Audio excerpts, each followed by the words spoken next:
তো দর্শক, SSC WB SSC এসএলএসটির যে ওবিসি এডিট চলছে বা ওবিসি ইনক্লুড চলছে, সেটা কিন্তু খুব সহজ। যারা ওবিসি এ ছিল আগে বা ওবিসি বি ছিল আগে, তাদের পরিবর্তন হয়নি যাদের, তারা সহজেই সেটা ইনক্লুড করতে পারে। অবশ্যই ওবিসি ইনক্লুড করার সময় যে ফোন নাম্বারটি ফর্মের সাথে যুক্ত করা হয়েছে সেটা যেন নিয়ে যাওয়া হয়, কারণ সেখানে একটা ওটিপি আসবে। আর ফটো এবং সিগনেচার এ দুটোই আপডেট অপশন চলে এসেছে। ফটো এবং সিগনেচারের অপশন এসেছে আপডেট, সেটা সাদা ব্যাকগ্রাউন্ডে দিয়ে সেটা করতে হবে, এটা যেন ঠিক মনে থাকে। সিগনেচারটাও সুন্দর করে আবার আপলোড করে দেবে। আর যাবতীয় যে ভুল ত্রুটিগুলি আছে সেগুলো একবার দেখে নিতে হবে।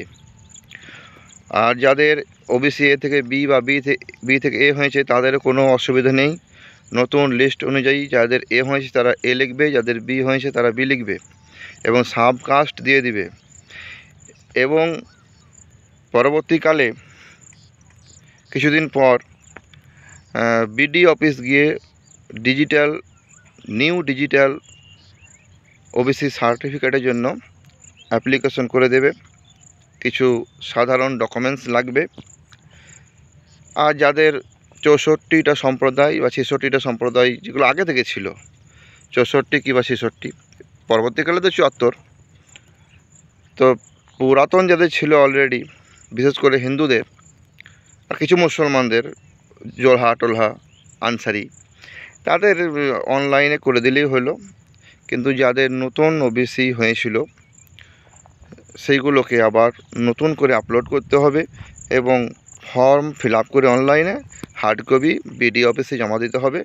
তারপর কিছুদিন পরে স্ট্যাটাস চেক করবে।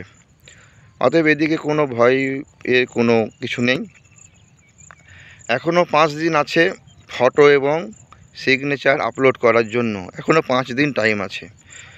ভয় পাওয়ার কোনো দরকার নেই। তাই এটা ঠিকঠাক করে নিতে হবে। আজকে শুধু এইটুকুই বললাম। পরবর্তী ভিডিওতে অনেক কিছু দেবো আরও।